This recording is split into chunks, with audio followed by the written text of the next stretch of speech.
Spring is definitely here, and the hens are laying eggs, and there's one vegetable that in April and May is kind of king of the castle, and that is asparagus. It's one of those vegetables that goes in a lot of variety of dishes, but in Kentucky, it's only available in April, May, and maybe just a little piece of June. So that's what we're gonna focus on today. We have a Kentucky Plated Up, Kentucky Proud Asparagus Ham Quiche.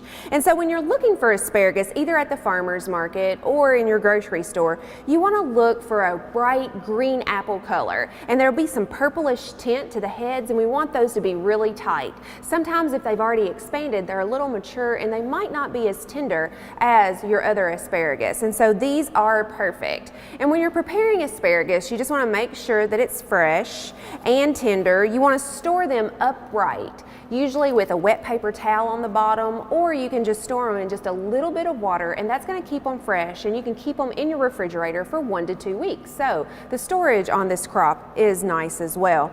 And then when you're getting it out to prepare it, we want to take that asparagus, and it has a natural break.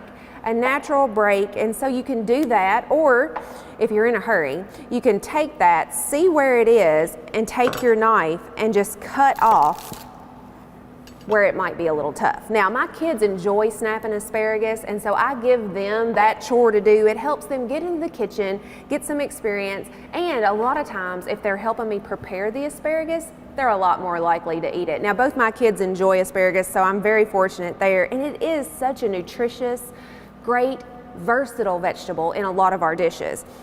And so for this recipe, what we want to do now that we have our asparagus washed and we have all the tough ends cut off, we just want to cut it up into 1/2 inch pieces. And then what we're going to do is we're going to steam them just to kind of get them a little bit soft for about 4 to 5 minutes in boiling water. And I've already done that here, so we're going to skip this step right now. I'm going to slide this under here, and so we're going to get to enjoy that in another recipe. So what we need to do next is we need to get our ham and our onions cooking, and so we have an induction burner over here, and I'm going to get that started.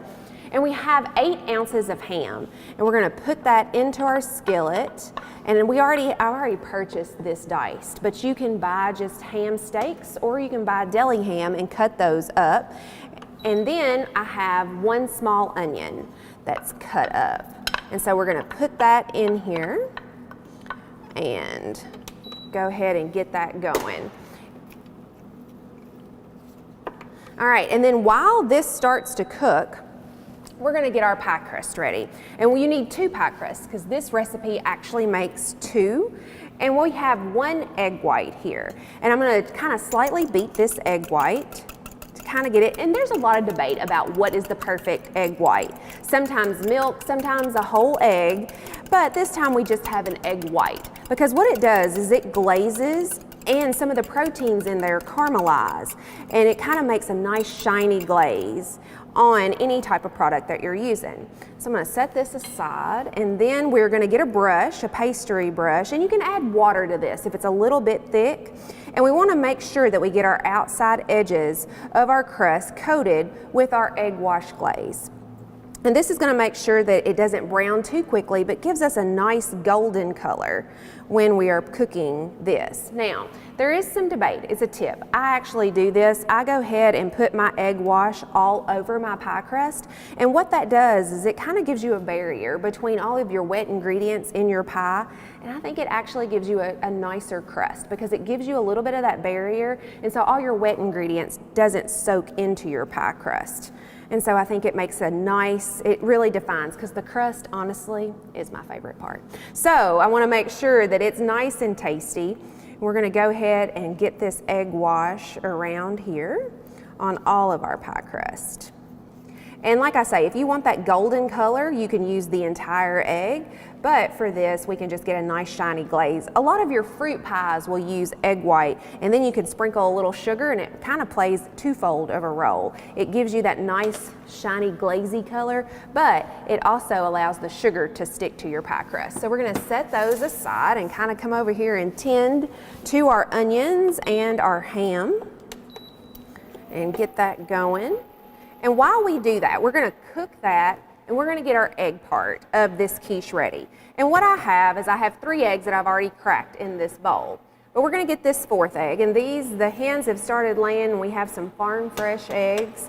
And so how to crack an egg? We don't wanna crack it on the bowl because, I mean, they could have some bacteria on the outside of the egg. And we don't wanna crack it here because we might get some egg white on our cooking surface. So what you wanna do is you wanna take a clean knife and you wanna go on the back side of that knife and just go ahead and crack that egg right in the middle.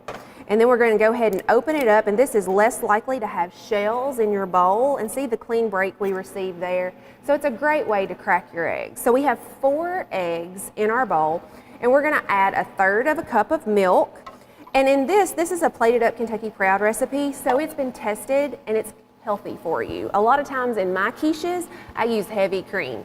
And so to kind of make up for that, we're using milk, and we have a 5.3 ounce of Greek yogurt. And Greek yogurt is going to provide some nice creaminess to this dish, as well as some great protein and nutrition. So it's a great substitute if you don't want to use that heavy cream, or maybe you don't have it in your refrigerator. This is a great option. Use some milk and some Greek yogurt, and I swear you're not going to be able to tell the difference. And I love heavy cream. So just stick this in here. Make sure you get all of that in there. And then we're going to add some salt, some pepper, and some nutmeg. And you might say, nutmeg, I would have never thought of that. It kind of gives it a different flavor, and if people ask, and it's like, there's something in there that I can't quite put my finger on, it's the nutmeg. And so it's just going to add just a little bit of extra flavor. Think of, you know, a lot of people think of fall with nutmeg, but it can be spring too. And so we're just going to beat all of these ingredients together until we have a nice, smooth, creamy consistency. And then what we're going to do is we're going to place everything in this pie pan, and we're going to pour the egg mixture on top. We're going to cook it at 400 degrees for about 20 to 25 minutes. And the big thing with any type of quiche is we want to let it cool. We want to let it cool for about 20 minutes. And so you need to make it ahead of time so it can cool and we can slice it, and we're going to get those nice clean slices of quiche out. I have one that's completed over here, and it's rested for 20 minutes. I've been on the countdown. And so I'm ready to cut into that and enjoy that. And quiche is something that you can enjoy for breakfast, for a nice brunch, lunch, supper. It can be anything. It's so very versatile, and it makes 2, and you might say, my family won't eat both of those. Well, the great thing about it is put it in a freezer safe container, and you can put it in the freezer and store it there for up to 6 months, bring it back out, heat it back up, and you're good to go. You already have a prepared meal right there for you. And so what we're going to do is we're going to take our ham and onions, and we're going to take that off, and we are going to put half of each mixture in these different pie plates. And it calls for an 8 to 9 inch pie crust. Of course, if you make your own, you can certainly use that as well, or the ready-made pie crust if you have a really nice pie dish that you want to use for your quiche. But today we just went for convenience and bought the pre-made pie crust in the freezer section at your store. And so we're going to go ahead and put your ham and onion mixture in the bottom. You want to make sure you cover that. Okay, looks good. It smells delicious. We're going to take our asparagus and we're going to fill it, split it between the two, right there. And what I usually do is I pick out some of these asparagus spears, the very tops of them, so we can make like a nice little arrangement in your quiche. And so it's very decorative and it looks good before you cut into it. All right, so we're gonna spread that out, and that is not all. We have to have some dairy, right? So we have 2 cups of cheese, and we're gonna put a cup of cheese in each one, and that's gonna add a lot of flavor. I'm using medium cheddar. I've used sharp cheddar before as well if you just want a little bit of extra punch for your quiche. And I know it looks like a lot of cheese, but this is what I think makes it so good. It really brings this dish together. All right, and finally top it off. We don't want to waste any of that cheese. And you're saying, okay, that's already a full pie. It is, but this egg mixture is going to go nicely in there, and we're just going to pour half of it on each one.